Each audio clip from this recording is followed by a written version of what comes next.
morning, everyone. Go ahead and stand to your feet. Welcome to Rancho. This is a throwback Sunday. So we're going to be playing some. It's funny because we were like, oh, let's do these throwback songs. And then we looked at all of them, and they're all from like 2000. Like these are the throwbacks that anyway, it's going to be a great one. So you guys will probably know all the words, so let's sing these songs out. Come on.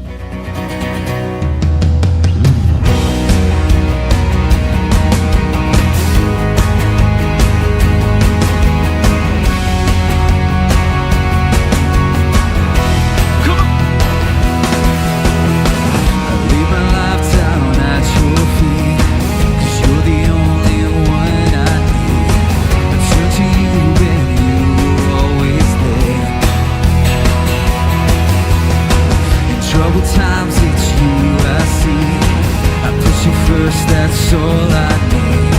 I humble all I am, all to you. One way, Jesus, you're the only one that I could live for. One way, Jesus, you're the only one that I could live for. Come on.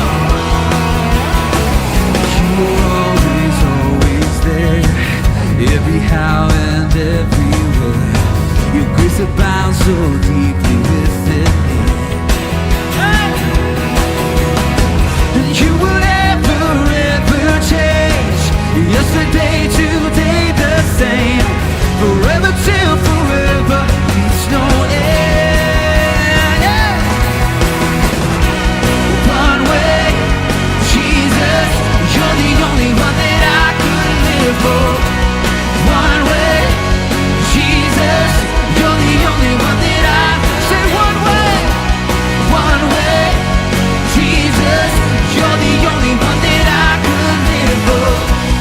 One way, Jesus, you're the only one that I could live for. You are the way, the truth, and the life. We live by faith and not by sight. For you, we're living all for you. Come on! You are the way, the truth, and the life. We live by faith and not by sight. For you, we're living all for you. Let's sing it out! You are the way, the truth, and the life. We live by faith and not by sight. For you, we're living all for you.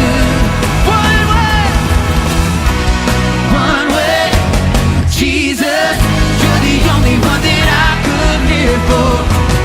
One way, Jesus, you're the only one that I. One way, Jesus, you're the only one that I could live for. One way, Jesus, you're the only one that I could live for.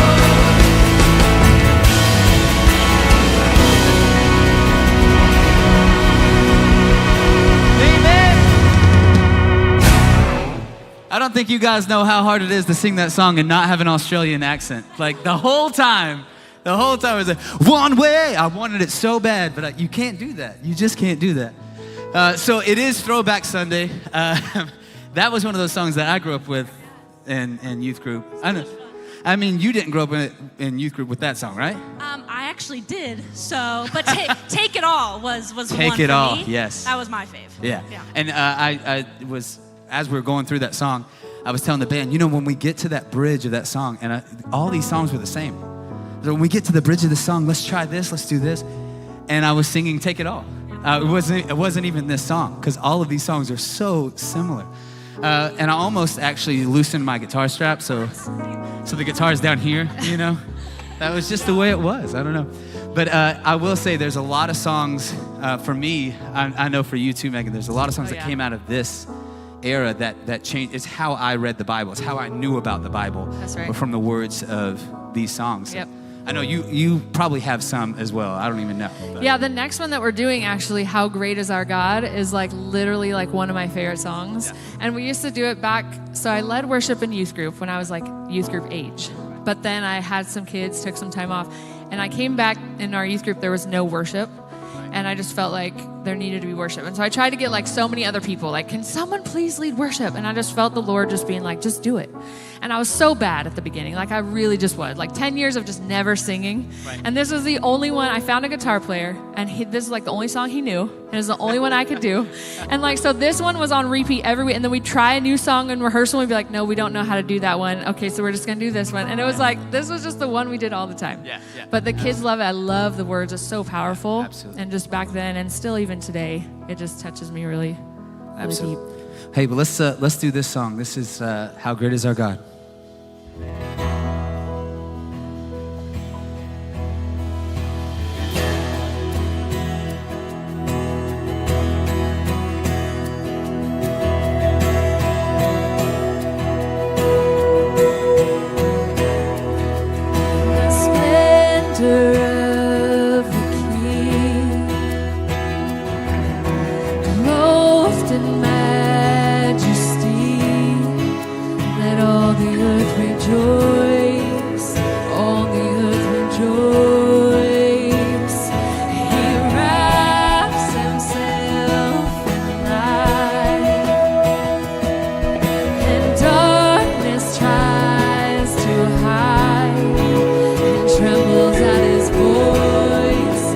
Trembles at his voice.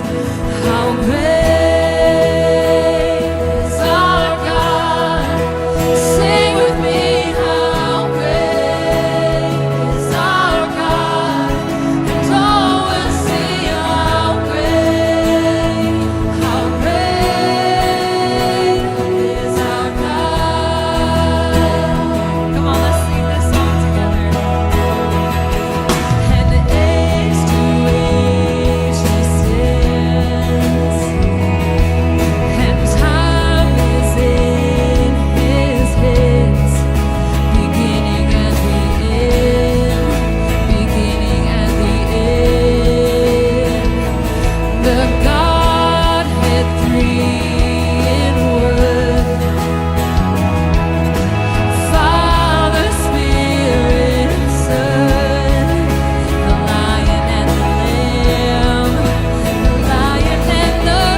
Lord God.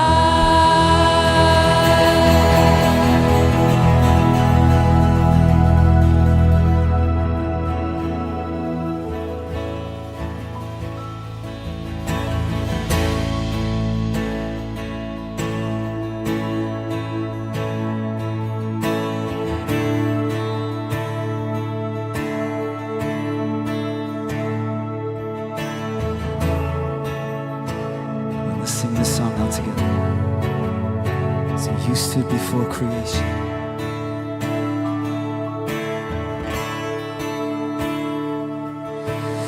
You stood before creation. Eternity in your hands. You spoke the earth into motion. My soul now to stand.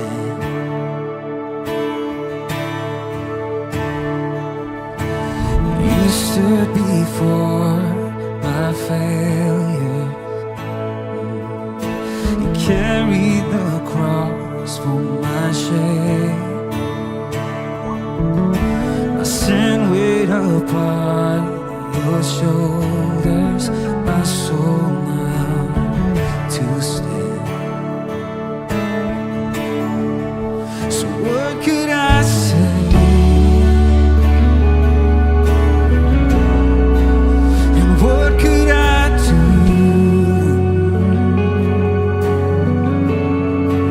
that offer this heart, oh God, completely to you?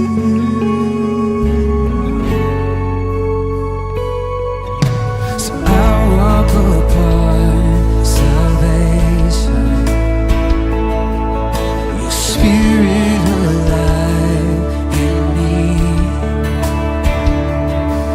There's a life to declare your promise, my soul now to stand. So what could I say?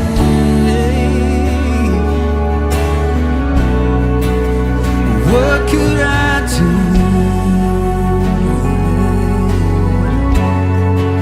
but offer this heart, oh God, completely to you?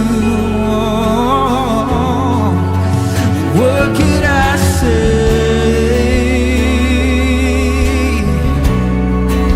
And what could I do, Jesus, but offer this heart, oh God, completely to you?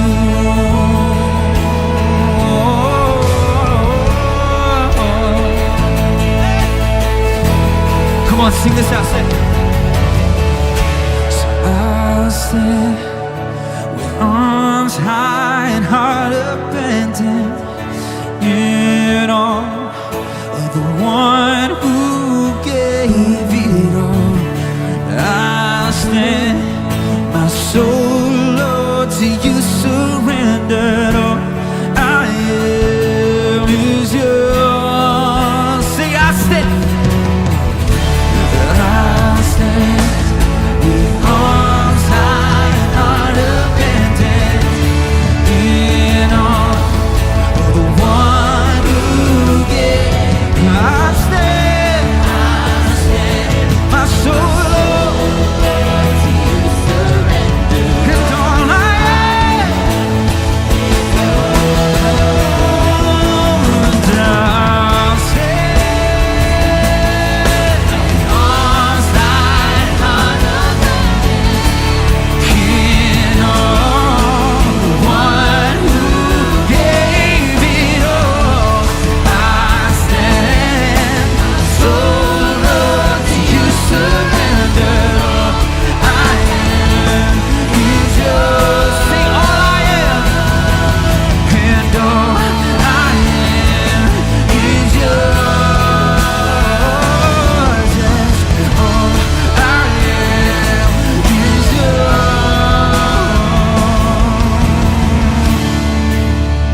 What could I say?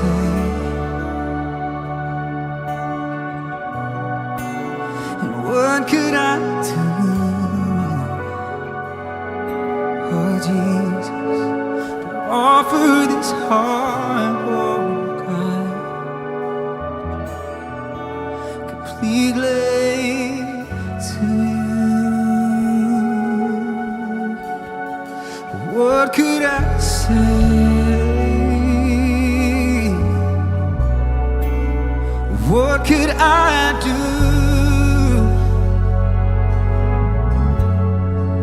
but offer this heart, oh God, completely to you?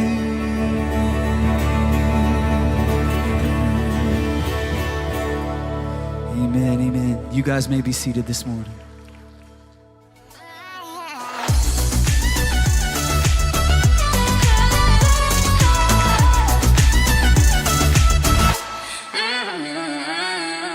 All right, good morning. Welcome to Throwback Sunday. Was that awesome or not? Let's let them hear you thank them for that. Some incredible worship. Man, it was so good to see everybody singing along. I know you guys know those songs. My name's Alex. It's time for What's Going On at Rancho. We're going to do a Throwback Sunday version. And I got a friend with me, Shane Treadway. Are you around? Where's our friend Shane? Come on out, Shane. I know you're here. This is awesome, man. I don't think I've ever worshiped so deep in my life, dude. This is stinking rad, dude. This is so great. Look at everybody here, dude. This is killer, man. What's going on here? So, Shane, when I told you Throwback Sunday, it was just the music, bro. What do you mean, dude? Yeah, no way. You didn't have to dress up. I'm not dressing up, dude. I forgot to put my Sunday. This is normal for me, bro. Okay, This welcome is up Shane ladies Treadway. with the He's our best, global man. outreach pastor, believe it or not. What's up, guys? How's it going, everybody? Hey, Dude, we want you to guys welcome. are awesome, man. They do, yeah. We want to welcome you to Rancho. If you would like to text the word new to 951-379-3795, we would love to text you back. We'd love to for welcome sure. you.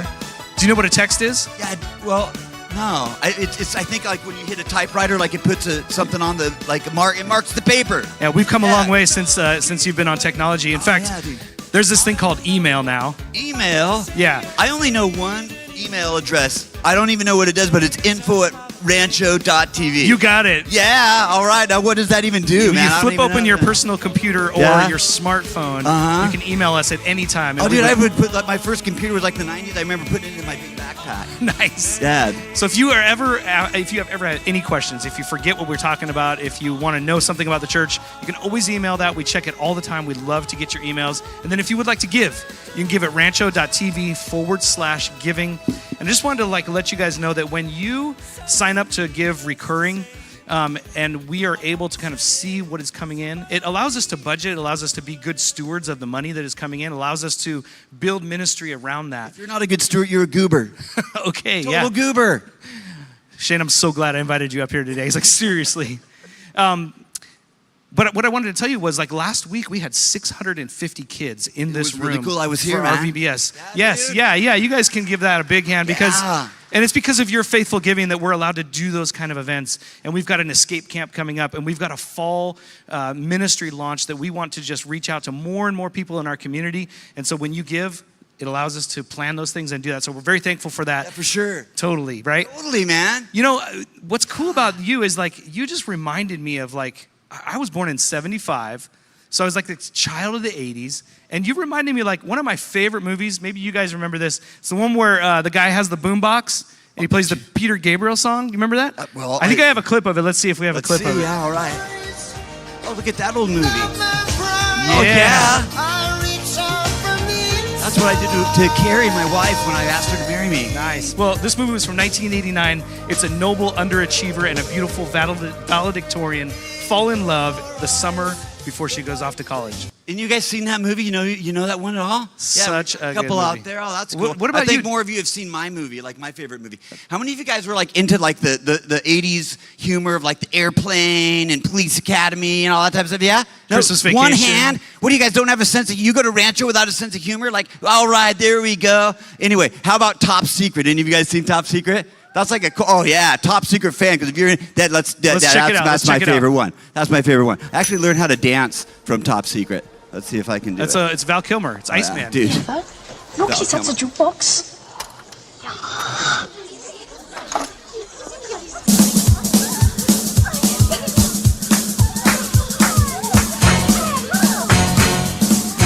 And you guys know how to skank? Well, get out Remember on that skanking? floor and hit that rug tonight. Oh man, Top Secret, 1984. Very cool. It's a parody of WW2 Spy, in which an American rock and roll singer becomes involved in a resistance plot to rescue a You scientist just ruined it. You just ruined it by reading imprisoned that. in East Germany. Yeah, you got to go watch it. You got to go watch That's awesome, dude. it, dude. Thanks for doing this with me. Yeah, man. you got it, Love man. it. But You got the it. real reason you're here, let's talk about that real quick. That's right.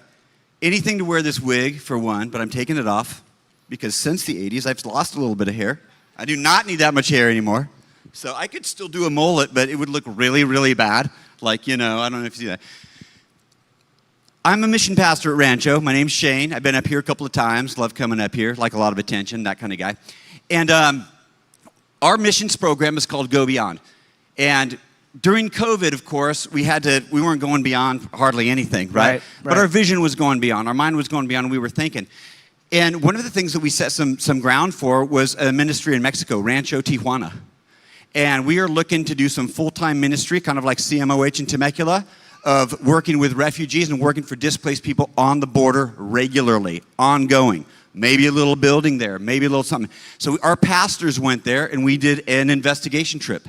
And we met with 3 of the organizations, local organizations that are doing the best work there. They've been working there for a long time and built some partnerships with them and built some relationships with these people. We checked out what they had going on. We invited them to lunch. We hung out. We also kind of revised took a look at our global missions, and we're excited about what's going on. So Go Beyond is about really connecting Rancho with an emphasis on our youth to the world. And we want to build global-minded people, global-minded Christians. We want a heart that loves everybody, everywhere, okay? We want a community that feels comfortable engaging across cultures and growing in cultural intelligence. We need that more than ever. All of these, fights and stuff going on because we just don't understand kind of how people frame their world, so we get to do that. A lot of great stuff happening. So, and I think when you told me something that's really cool is like a lot of times global missions for churches means that we just like send out some support to like 15 or 20 missionaries all over the world. You have a little bit of a different vision. Rancho has a little bit of the less is more. So what we are doing is we're really focusing more effort on fewer ministries right now, in ministries that we can really sink our teeth into and get our feet or our boots on the ground type of deal. And so that's what we're doing. And so we're just investing more and more into ministries that as a church we can really sink our teeth into, get connected to. If you want to get connected, if you're interested in, hey, I love the idea of doing some stuff on the border, working with displaced people. I want to be part of like a leadership team. Let me know. You can email me. Right? Yeah. Where can they go to? I should say this, but you actually know better than I do where they Yeah, can yeah. So connect. every time we talk about anything, we're going to put a quick link on the Wagar page, which is rancho.tv/Wagar.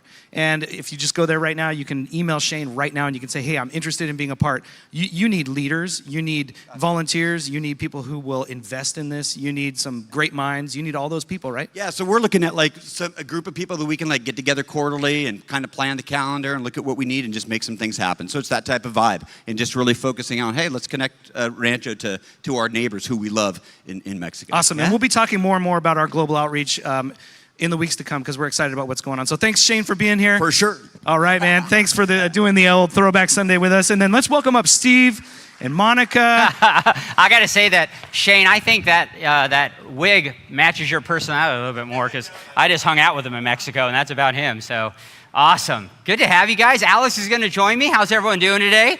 And yeah, this is Monica. Monica is one of our volunteer pastors here, but also on the board. And so we, throwing back, we kind of are doing a little throwback ourselves as we're going to talk today about reimagining authenticity. And you two are people that are extremely authentic to me. I've gotten to hear your stories. So we're just going to talk a little bit about your stories to see like kind of the journey you've been on. And you guys start from very different places in life. So Monica, like what was your upbringing like? And so why don't we start off there? Why don't you tell us about that? Certainly. Well, like pretty much everybody here in the room, the household I grew up in was influenced greatly by the household each of my parents grew up in. And each of them were actually part of church-going families. Each of them had dads that were very well respected in their church communities. Unfortunately, that was not who they were in their homes. So my mom's dad was a real Scrooge and ungenerous at home, but really loved to be recognized for that in his church community. And my father's dad, I always have to think if I'm saying that right, was very charming, well respected in his church community, but at home he was the typical traveling salesman. So womanizer, abusive, and an alcoholic. Ironically, by the time I met him, he was the kindest, sober man you could ever hope to meet, and was actually the first example of unconditional love I ever experienced. So my parents took that background they each came from, and as they started their family, they chose a godless household, basically, where my brother and I were encouraged to be as independent and self-sustaining as we possibly could be. We were taught to be thinkers, and religion was pointless. And you thrived in that. You succeeded at school, you succeeded at jobs, you went after it. Now, I did. Alex, you had a little different of a background, like opposites. Yeah, exactly. It's weird. My parents did not grow in a religious home. And when they began to have a family, when they had me, I'm the oldest of 4 kids, they decided they were going to go to church. And so that began a journey where I was just kind of steeped in the church from the moment I was born, and the rest of my life. I went to church as a baby. I went to VBS. I went to youth group. I went to Christian school. I did all the things that you do as kind of a conservative family growing up in the church. Yeah, and it's so interesting because if you guys didn't catch that, right, hyper-religious, hypocritical kind of grandparents that created your parents. I don't want nothing to do with this. You, no religious background for your grandparents, really, and then your parents, like, dive in and get all involved. Now, that created in you guys, like, ways of looking at things. How you saw Christians is one thing, and how you looked at the world was one thing. How did you see Christians? Like, what did you grow up just thinking about Christians and Christianity? They were stupid. Yeah, it makes sense. And, no, it doesn't. Yeah, well, you know, it was, in my household, as I said, religion was pointless. And we weren't atheists. It was a what's the point thing. So my primary contact with Christians was through friends I met at school over the years. And I became usually the project. So somebody would befriend me. I'd get the invite to come for a sleepover. Usually it involved church the next morning. And so I got to see different styles of church. But I knew, because of my upbringing, that that was not for me. And the moment that that was my response, the friendship would end. So what I saw was somebody who was trying to sell me something and was not interested in me personally. And you even talk about how your life could have used the family. Oh my goodness. Just like that. So you're getting rejected by these, you know, a math, there was algebra the one friend. mom in particular that her daughter and I would help each other with algebra. And there was one day in particular, I remember sitting at the kitchen table at her home, and my friend's mother was asking these gently probing questions about my family and my background and the church we attended. And later that mom told her daughter that she could not hang out with me anymore. And eventually that was the message I got. So that was my message from Christians, basically, was you don't work here. Yeah. And you never experienced anything like, Alex, what was your home like? So it's interesting because I was on the opposite side of that. You were the person that, you know, my youth pastor and my parents would warn me about, you know, don't go hang out with the world because you might become like them. You might lose your salvation. Yeah, stand up on the chair, right? Exactly. Who's going to pull? Are you going to pull them up or are they going to pull you down? And so I had this very, like, just negative, fearful look of the world. The world was this thing to be afraid of. This world was the thing to go out and try and save. This world was the thing that could drag me away from the thing that should be the most important in my life. And so That was a pretty heavy burden, I think, to carry as a young person, but I didn't feel that way then. Yeah. I just followed the rules, like you said, just kind of did what I was supposed to do. But then life went on, and you ended up becoming a Christian kind of early on in your 20s. But you had an interesting experience going to church and wrestling with like what you saw there. But something happened over the next 10 years. Why don't you tell us a little bit about that? Well, when I first became a believer, I was away from, I was in Europe, and by myself. So all I had was a New Testament. So I started reading about this amazing thing called the church, and the love and the community, and oh my gosh, the crazy cool things Jesus did and how he dealt with people. I wanted that. And so the first church I went to worship at was actually a church in Scotland, and they're very traditional there. I came in super short hair, super tight Levi's, backpack on my back. Throwback. Throwback. Yeah. Totally, it was 80s. Anyway, I was not welcomed. So fast forward. Yeah, but that was a big deal because you said something. We met up this week, and you said, "Here I am reading about Jesus, and I'm not seeing it." That was a big deal for you. Absolutely. Yeah. Absolutely. So fast forward. So Fast then forward, what happened? My husband and I married. We started attending a conservative church together, and it was more welcoming. But there was this underlying current of you're here, you're in the door, and now this is how you are supposed to live. And I can look back now and see there were a lot of rules, and but my nature, I wanted to be part of that community still.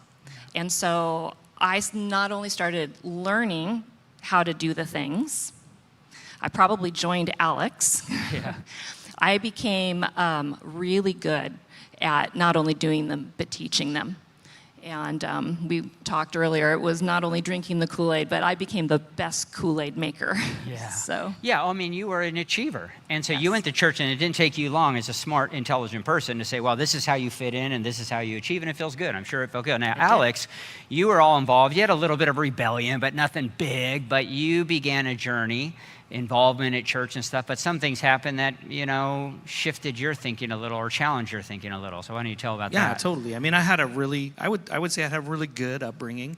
And I got more involved in the church. I got more involved in volunteering and learning to play guitar, and then became a youth pastor, and then started doing this kind of stuff, and then helped church plan, and then got married and started having a family, and got involved in this church that was just incredible. I mean, it was just church was a rocket ship. It went from a garage to like 1,000 people in 5 years.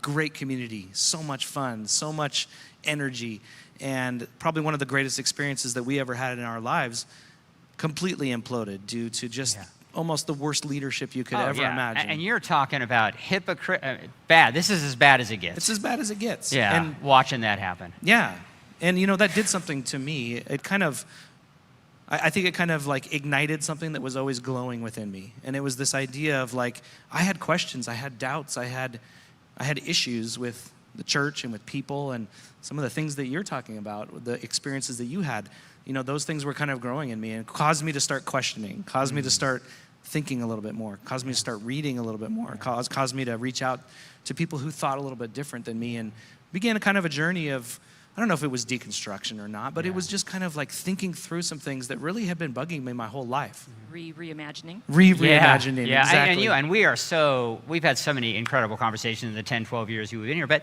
that came with some risk.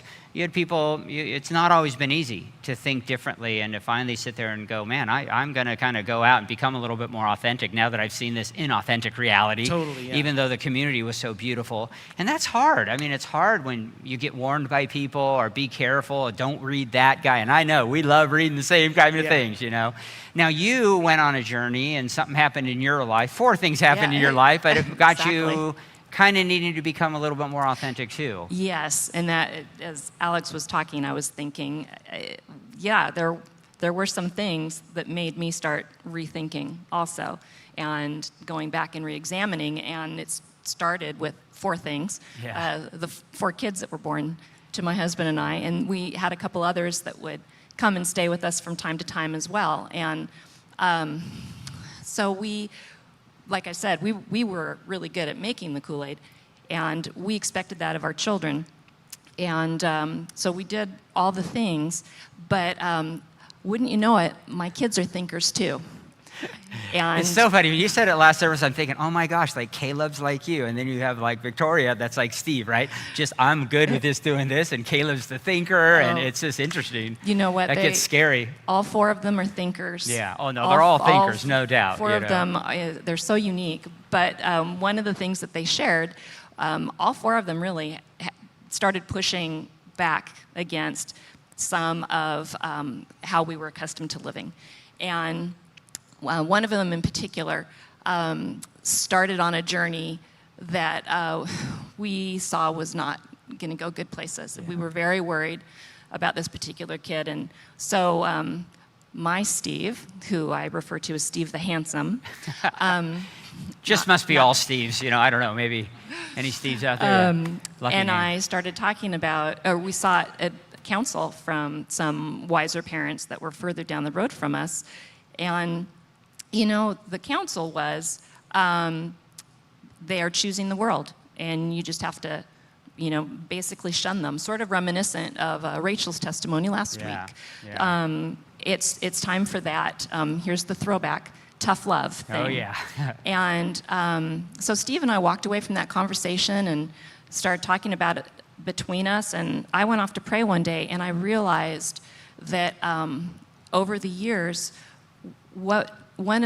as a parent, I had laid a lot of legalism on my kids. I realized I had become a Pharisee.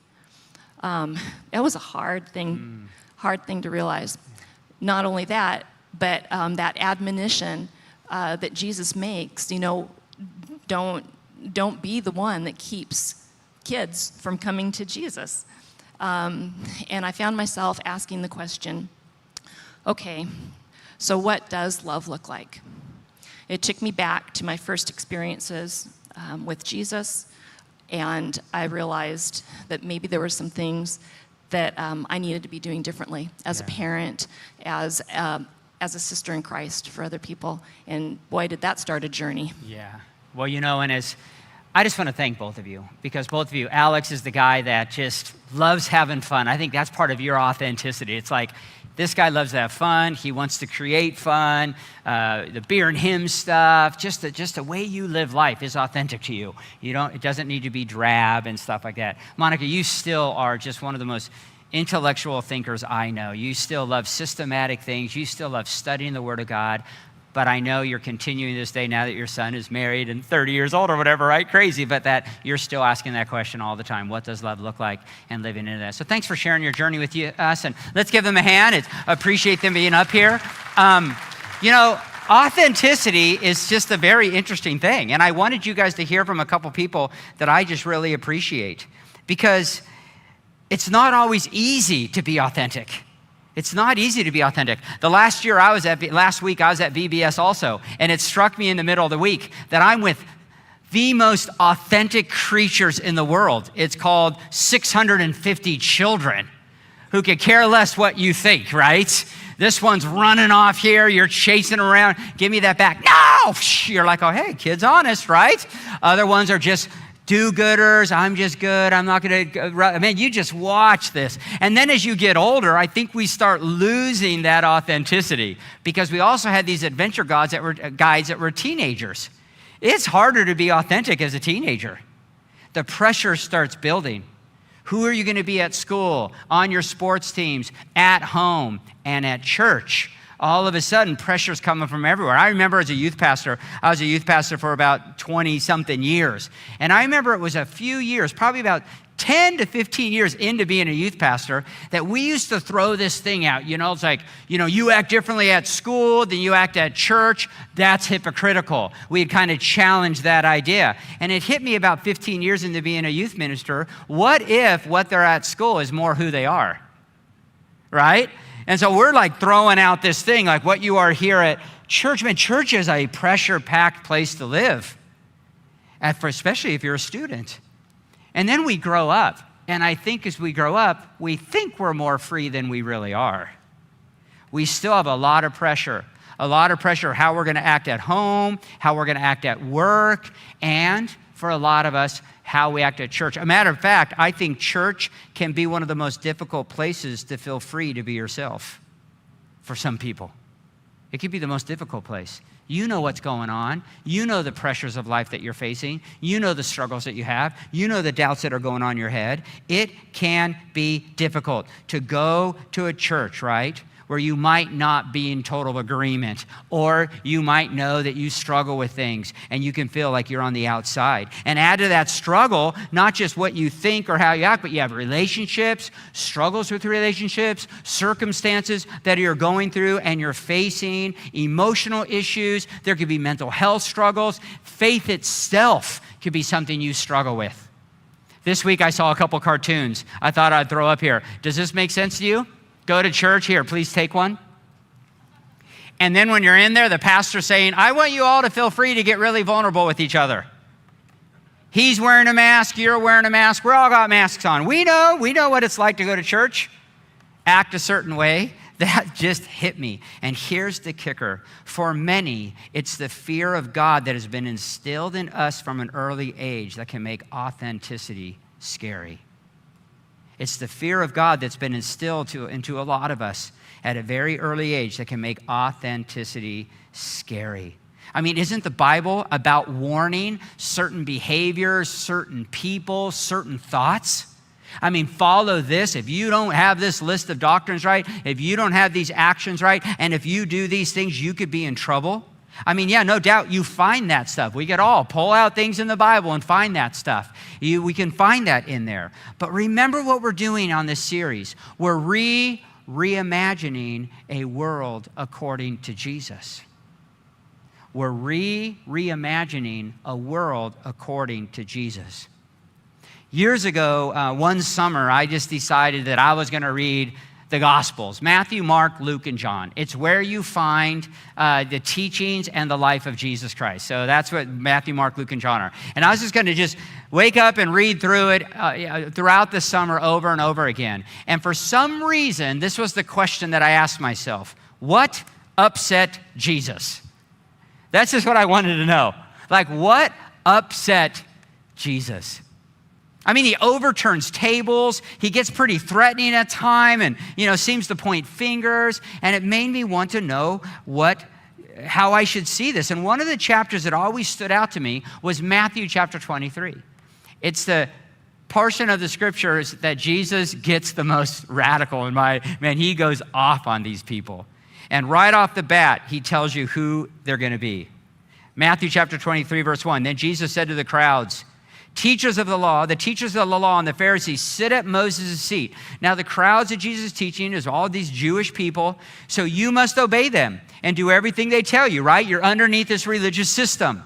But do not do what they do, for they do not practice what they preach. They tie up heavy loads and put them on men's shoulders, but they themselves are not willing to lift a finger.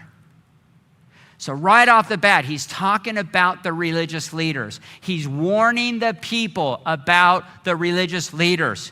That, yeah, they're under because they're in this system, but don't follow them.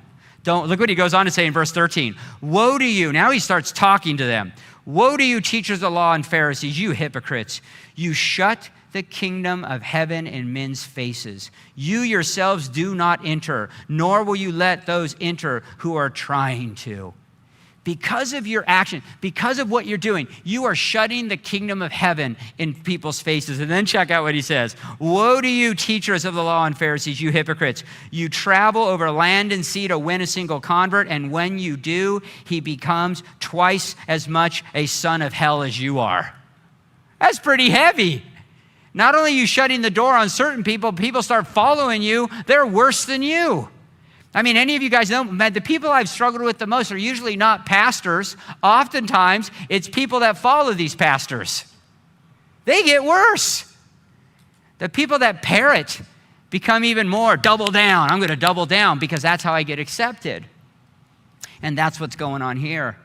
He goes on in verse 24. Woe to you, teachers of the law and Pharisees, you hypocrites. We looked at this a little last week when we talked about mercy. You give 1/10 of your spice, mint, dill, and cumin, but you have neglected the more important matters of the law, justice, mercy, and faithfulness. You should have practiced the latter. Yeah, keep giving, keep doing your thing without neglecting the former. You blind guides, and now check this out when he's pointing out which is more important. You strain out a gnat. Ooh, the law, give, do. Here's the laws to follow. But you swallow a camel, and you don't show mercy, justice, and love to people. Whew, that is heavy. He is going after these religious leaders, saying that you are more about the law than love. You are more about holding people accountable to the law than helping and caring for them. Goes on in verse 25, woe to you, teachers of the law and Pharisees, you hypocrites. You clean the outside of the cup and dish, but inside they are full of greed and self-indulgence. Now notice, in this chapter, verse 23, it's not just about hypocrites, just whoever's a hypocrite, man. Because I'm telling you, that used to be a weight I would carry, and maybe you have felt that way too. Don't be a hypocrite. That word was a word we used with kids. It was a word used on me. It's not just about being this hypocrite. That could just be a difficult, especially if you're wrestling with life, if you're wrestling with situations and circumstances, or even if you're wrestling with what you believe about things. Who Jesus is calling a hypocrite is those that are using their religious powers, their religious prestige to oppress and hold other people down. They are the ones that are making it hard for people to come to God, and that's what he's going after. That's what he's going after. Here's my conclusion. Jesus' strictest warnings were directed to those who were making it difficult for others to come to God. That's where his strictest warnings went to. And let that sink in.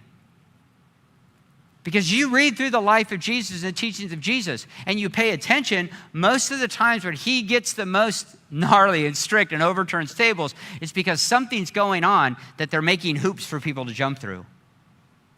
They're making it harder to get to the kingdom, harder to come to God. And the early church seemed to start grasping this as the Gentiles began to become Christians. And it's like, whoa, the Gentiles are here too. This is kind of crazy. In Acts, they had to have a council. What are we going to do with them? And in Acts chapter 15, verse 19, they concluded, it's my judgment, therefore, that we should not make it difficult for the Gentiles who are turning to God. Let's not make it difficult. Let's not have them jump through hoops. Now, I don't know if that really stuck all that well. It seems like as time went on, the hoops started showing up again, right? The hoops started showing up. Christians, judging Christians, killing each other. Not that person's in, that person's out. We have 25,000 denominations now. We've done really good at this, right? Over time, huge list of doctrines that you must believe. Huge list of rules that you need to live by and to follow. And leaders who at times can speak with such overwhelming, challenging rhetoric, right? That it could cause us, I'm not going to be authentic. I need to just, I believe all that. I do all that. Yeah. Because it could be scary, to be honest. It could be scary. Especially if you're someone that questions or is challenged or has certain types of just things you wrestle with. Now, many love and thrive in those type of situations and settings and communities where everything's buttoned up, we have everything together, and this is it. You want to come here? This is what we are. You can go on the website. Nope, not that one, find another one, right? Nope, not that one, find another one. I want to be where it's all buttoned up. We all think together, we all look together, we all act together, right? There's amazing churches. I'm not there to put that down. There's amazing churches doing amazing things that fall into that category. But for some of you here today, for some of you that are watching on the internet, those have been kind of not really safe places for you. You've struggled. You've struggled with actions, you've struggled with thoughts, you've struggled with who you think you are, and you've really felt that, I can't go to a place that's going to make me conform, make me think a certain way, make me believe all these certain things. And maybe you question too much, or you feel you don't fit in to the mold, and you feel the woes and the challenges were directed at you. Well, here's the deal. I think it's time to reimagine Jesus' woes as being directed at those Jesus was talking to, the religious leaders using their power over others. I think we need to reimagine that. That's what we need to see these woes as mainly being towards. It's not towards just like normal people like you and me. Normal people like us that wrestle with pressures of life, that struggle at times with believing in what you believe in the faith itself, or you feel like all you do is fail over and over and over again, and you keep wrestling with that. You know what? I think I just misstepped or misspoke. That's you. I think the woes are directly towards me. I'm up here spewing out my rhetoric with you right now. I'm up here trying to get you to think in a certain way. I have to take this thing seriously.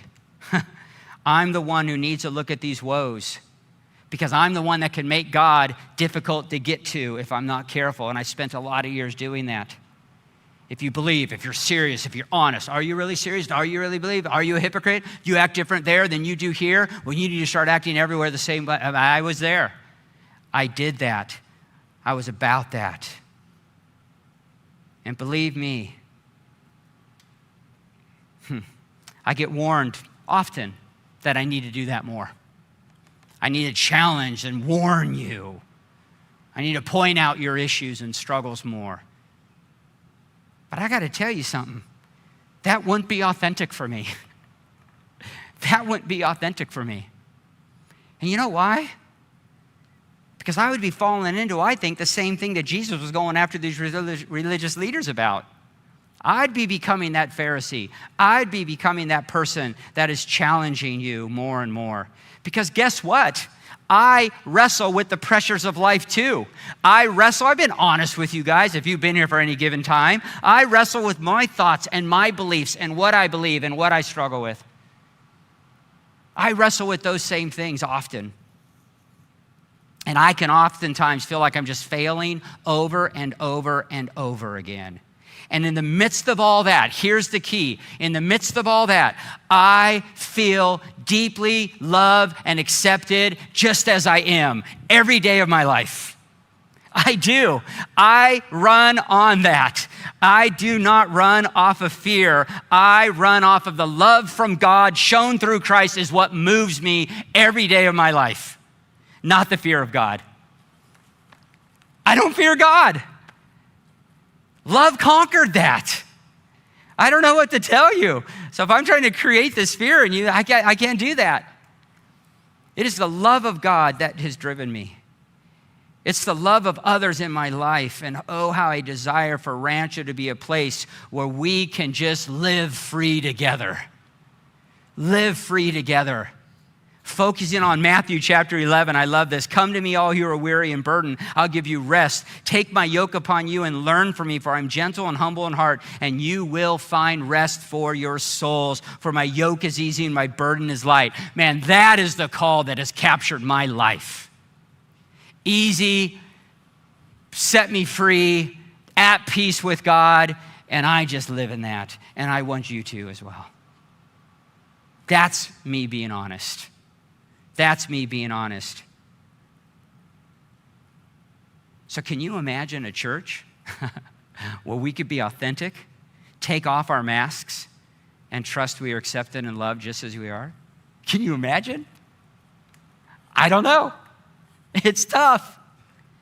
But we're trying to do that. We're trying to be that church if we could be that church. Driven by the love of God. For some of you, it's going to start right there. For some of you, you still have the fear, you still have the angst, you still have the, but you don't know what I think or what I do. You still have that. I hope maybe today you can just begin to trust and rest in the love of God as Jesus says, come unto me and find rest for your souls. Stop worrying and learn to just believe and trust, and let me just show you love, mercy, and grace. 1 John 4:18 says, there's no fear in love, but perfect love drives out fear. It's time for God's love to drive out fear. It is not easy for that to happen. We've been talking about this over the last few weeks. It's not easy for that to happen. It's not an easy journey, but it's a road worth traveling down for sure. Mercy triumphs over judgment and love over fear. And I think we reimagine a church like that. Evan, are you back there? They're going to come out and do a song. And Evan, when we were talking about this, you talked about this Father's House song. And right away, you got Father's House. Yes. And I didn't even know the song. I had to look it up. It's kind of country for me. You say it has a country vibe, but I grew up, this isn't country at all. Yeah, you're country for sure. But why is this song? What was the part? You told me about what was the parts of this song that just got you?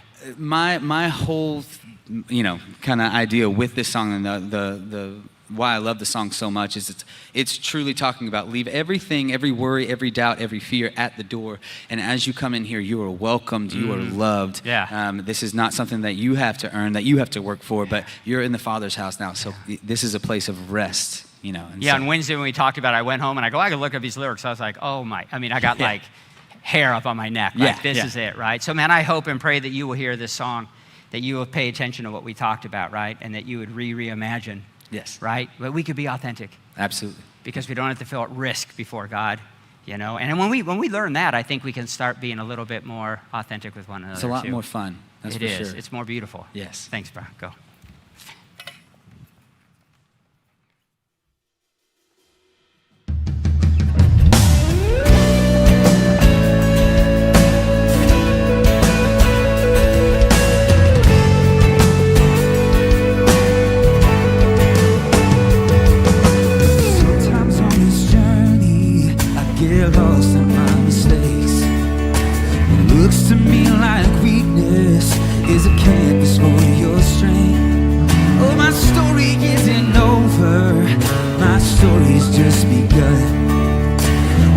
You won't define me, 'cause that's what my Father does. You feel you won't define me, 'cause that's what my Father does. Ooh, lay your burdens down. Ooh, here in the Father's house. Check your shame at the door. It ain't welcomed anymore.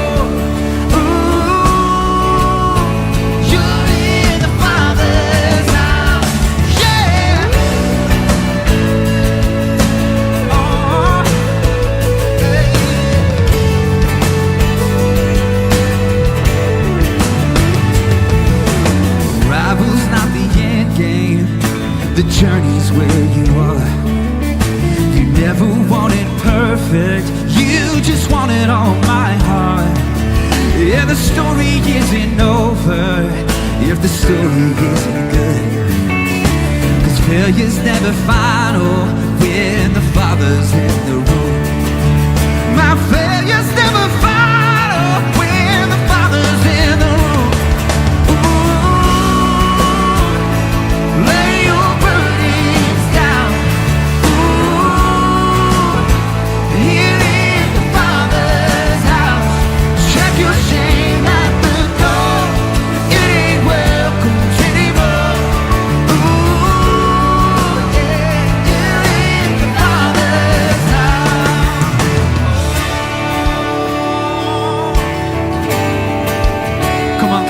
Up all over this building, let's sing this out. This great invitation from the Lord. Prodigals come home, the helpless find hope. Love is on the move when the Father's in the room. Prison doors swinging wide, the dead come to life. Love is on the move when the Father's in the room. Miracles take place, the cynical find faith. Love is breaking through when the Father's in the room. Jericho's walls are quaking, strongholds now are shaking. Love is breaking through when the Father's in the room. Love is breaking through when the Father's in the room.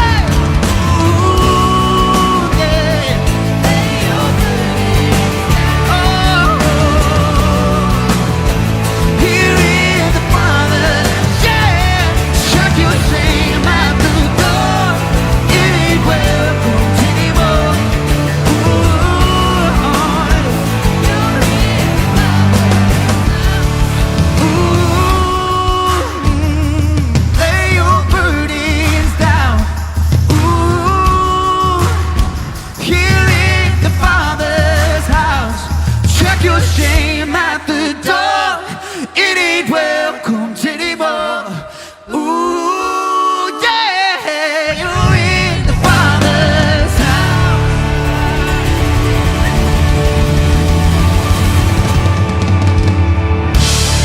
Oh man, thank you guys. Thank you, Steve, and thank you, team. I mean, I hope those words rest in your heart. I hope every week that you come here to Rancho, you are laying your burdens down, you are leaving your shame at the door, and you are invited to take this incredible journey following Jesus and Jesus only. I want to invite you back next week. I want to thank you for being here for Throwback Sunday. That was a ton of fun singing those older songs. And if you would like, go outside and get some fresh produce and support Community Mission of Hope. And can you guys do me a little favor this morning? It's my wife's birthday. Let's say happy birthday to Jen. Thank you very much. You guys have a great week. And hey, we have one more surprise for you. We're going to play the greatest throwback song of ever. You can hang out in here or you can go outside. Let's go, guys.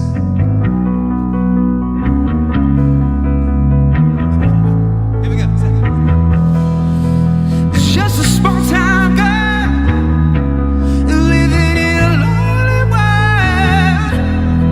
She took the midnight train going anywhere.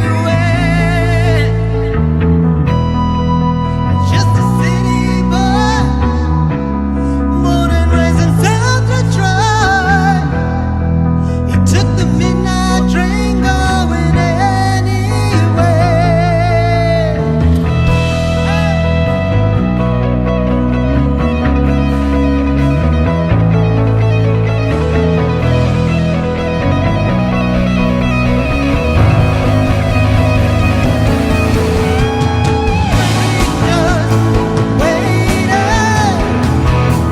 Up and down the boulevard, their shadows surging in the night. Streetlight fever was living just to find emotion shining somewhere in the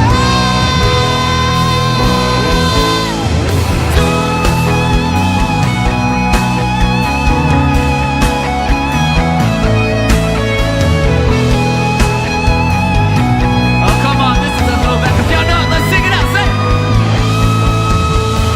don't stop believing. Hold on to the feeling. Streetlight fever.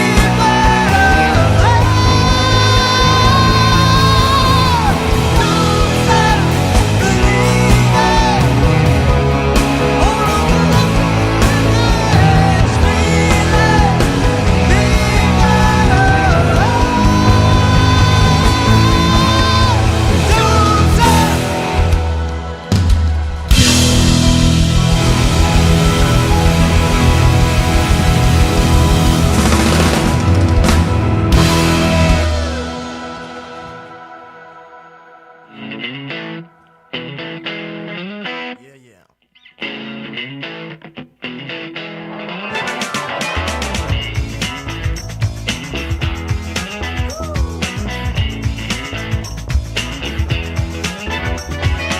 I don't know where you lay your head or where you call your home. I don't know where you eat your meals or where you talk on the phone. I don't know if you got a cook, a butler, or a maid. I don't know if you got a yard with a hammock in the shade. I don't know if you got some shelter, say a place to hide.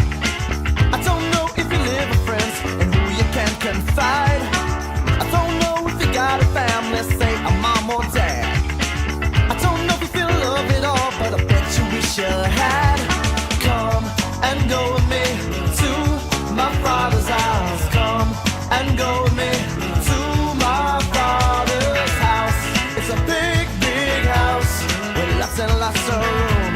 A big, big table with lots and lots of food. A big, big yard where we can play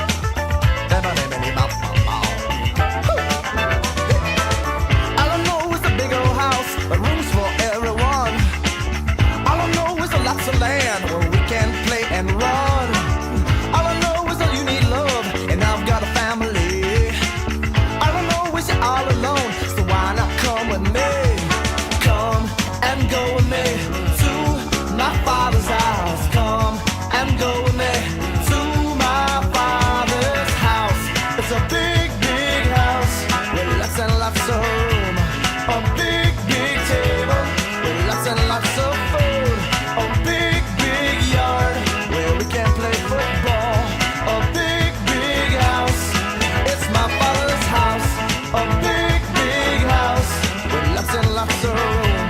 A big, big table with lots and lots of food. A big, big yard where we can play football. A big, big house. It's my father's house. My father's house.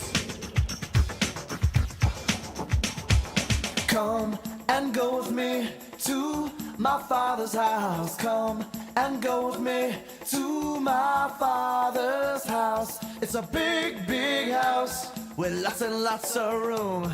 A big, big table with lots and lots of food. A big, big yard where we can play football. A big, big house. It's my father's house. A big, big house with lots and lots of room. A big, big table with lots and lots of food. A big, big yard where we can play football. A big, big house. It's my father's house.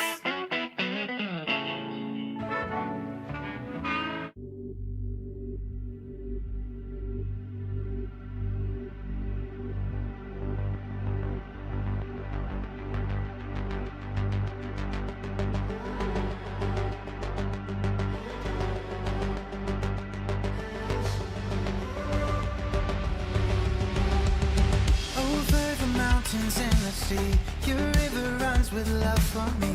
And I will open up my heart and let the healer set me free. I'm happy to be in the truth, and I will daily lift my hands, for I will always sing of when your love came down. I can sing of your love forever. I can sing of your love forever. I can sing of your love forever. I can sing of your love forever. Over the mountains and the sea, your river runs with love for me. And I will open up my heart and let the healer set me free.